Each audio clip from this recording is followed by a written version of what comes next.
কেউ কথা রাখেনি। ৩৩ বছর কাটলো, কেউ কথা রাখেনি।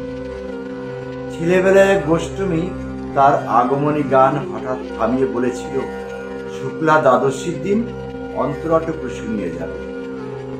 তারপর কত চন্দ্রভূপ অমাবস্যা এসে চলে গেল, সেই গোষ্ঠী আর এলো না। ২৫ বছর প্রতীক্ষায় আছে। মামা বাড়ির মাঝি নাদের আলী বলেছিল, তুমি বড় হও দাদা ঠাকুর, তোমাকে আমি ৩ প্রহরের বিল দেখাতে নিয়ে যাব, যেখানে পদ্মফুলের মাথায় সাপ আর ভ্রমর খেলা করে। নাদের আলী, আমি আর কত বড় হব? আমার মাথায় এই ঘরের ছাদ তুলে আকাশ স্পর্শ করলে তারপর তুমি আমায় ৩ প্রহরের বিল দেখাবে? একটাও রয়্যাল বলে কিনতে পারেনি কখনো। লাঠি লজেন্স দেখিয়ে দেখিয়ে চুষেছে লস্কর বাড়ির ছেলেরা। ভিকেরির মতো চৌধুরীদের গেটে দাঁড়িয়ে দেখেছি ভিতরে রাস উৎসব।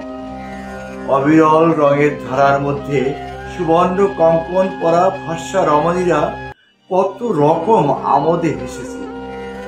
আমার দিকে তারা ফিরেও চায়নি। বাবা আমার কাজ ছুঁয়ে বলেছিল, দেখিস একদিন আমরাও। বাবা এখন অন্ধ। আমাদের দেখা হয়নি কিছু।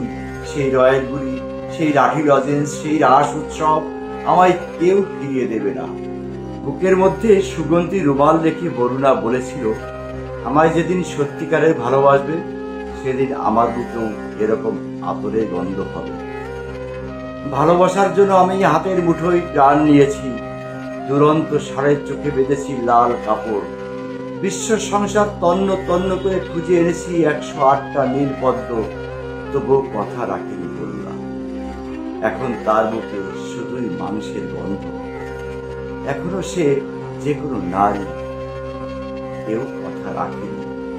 ৩৩ বছর কাটল, কেউ কথা রাখেনি।